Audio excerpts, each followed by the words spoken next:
What's up there, everybody? Welcome into a Pickup Sports Talk Bears special about their coaching and GM. They hired Ryan Poles. They hired Matt Eberflus. Last time we were here with the Bears coaching special, I was wearing my Bears hex. I was proud. Today, I'm not proud. Yeah, so in the past few weeks, a lot's gone down, obviously. January 10th, we saw Nagy got fired. We were basically the first ones to update you on that. Super duper enthusiastic about that. Nagy and Pace were gone. And now we've hired another Ryan P. and another Matt. Okay, so let's go right into it. Let me just go with this. So set the scene. 2 days ago, it was rumored we were hiring Ryan Poles. He was who I wanted for the position. You heard me say I wanted Rick Smith a while ago. In the last few days, I've said Poles is the guy. He's developed a lot of people with the Chiefs. He's been with that organization from 2009, and they know how to win. He's a former Bears lineman, which we saw. So I was really excited for him. Off the jump, I was like, once they hired him, I was like, this is the right guy. And my best thing was that he said he would only accept the job if the Bears gave him full control. Yeah. So right after he was hired, I was like, this is a good guy to put the hands of the organization into. It showed a ton of promise. I mean, the Bears have really been a dysfunctional franchise for a very long time now, and to see someone come in and show no fear and complete desire for leadership was amazing, and it was super duper promising. Yeah. However, in our eyes at least, that didn't exactly pan out. No, so we saw that the head coaching search was in his hands, which I thought was a good thing. Obviously, my favorite candidate was Brian Flores. After that, Brian Daboll. After that, Dan Quinn. Dan Quinn was like the guy who was like the average, like good hire. Anything worse than him, I would dislike. Anything better would be good. I thought he was going to hire Dan Quinn. He's friends with him allegedly. The final three were Quinn, Caldwell, and Matt Eberflus. Today, it was announced. So those final three, even though Dan Quinn slept over at Hallis Hall last night, not actually, but he spent the night with the Bears, slept at a friend's house, and then was with them in the morning. They still hired Matt Eberflus, which I'm angry about. Tell me what you think of the hire first, though. I mean, personally, I look at Matt Eberflus. He was the defensive coordinator in Indianapolis. They've had a relatively good defense the past few years. I mean, they have a lot of talent. DeForest Buckner. They drafted Kwity Paye. They have good cornerback play.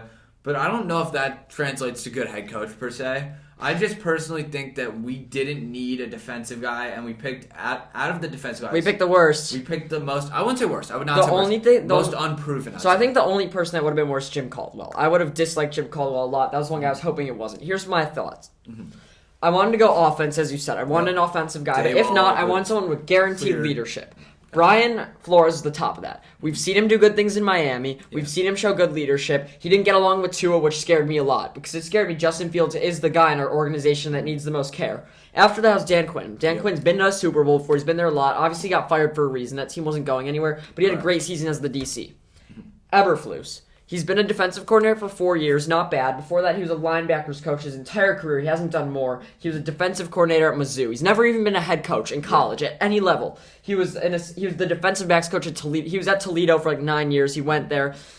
He has very little experience, which I don't like. Correct. Very little leadership. And what makes anyone think he could do anything on the offensive side of the ball at all? Like, he showed no promise on the offensive side of the ball. Flores and Quinn have been head coaches. Flores hasn't necessarily shown great offense, but we know he knows what to do. Eberflus has no clue. I'm not hating it. I think it can go well. There's not much we know, but he's definitely not who I would have hired. So it kind of makes me think I trust Poles a little less. But if Eberflus is great, then we trust Poles' organizations and great. Yeah. So I don't think we necessarily know yet, but I do think what we know is that I would have gone a different way, and I think many other guys had more experience. I completely agree with that. I think I'm not necessarily mad about the Eberflus hire. Honestly, I think that there's potential there, and I think it could really go well. But I'm just a little confused as to why, when we needed an offensive mind the most, we went with a defensive guy, and the guy who's... And I don't know if the reports are true, but I heard he's also related to McCaskey. I don't know if that's true or not. That would be interesting. But what I do know is I think the McCaskies have to go. I know the Bears are a defensive team, and I think getting a defensive guy wasn't the worst thing in the world. I think we need to keep what's true about the Bears. Everyone knows the Bears are a defensive team. They have been since they won the Super Bowl.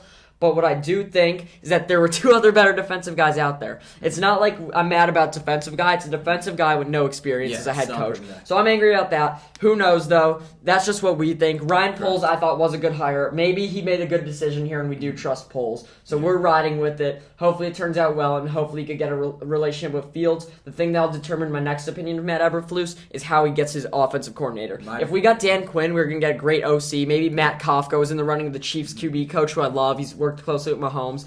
Now, if he could assemble a good staff, maybe that'd be decent. That's the other thing I'm worried about. I haven't heard of Matt Eberflus knowing anyone around the league. So that scares me too. I feel but like that's his gonna be limited time in the league also makes me fear limited connections around with coordinators. Definitely. So that's going to be the next thing that judges my opinion on him, but we really truly won't know until later in the year. That's just not what I would have done, but who knows? Maybe we could stick with the thing we were saying 2 days ago, and that is in polls we trust. Right now, I'm not fully committed, but let's just hope for the best. I am. And honestly, I think our 3 biggest things for the future, my keys to the future, developing fields, obviously. We know the potential's there. O-line and offense. We just need overall. I mean, I think we have good weapons. I think absolutely. The defense. Mooney's good, I think Montgomery's Eberflus could be good for the defense. Yep. I think we have good weapons. It's O-line and developing fields. The question is, can Eberflus go out in free agency and convince people to come to Chicago? If I we think get a Poles home run can. with the offensive coordinator, that's huge. Exactly, and I think Poles can bring people to Chicago. He knows people. He worked in a winning organization forever. He can trust people. Eberflus doesn't do that. I don't think people are going to be like, I want to go play for Matt Eberflus. That scares me a bit. But we'll just see how it plays out. Thank you guys all for listening,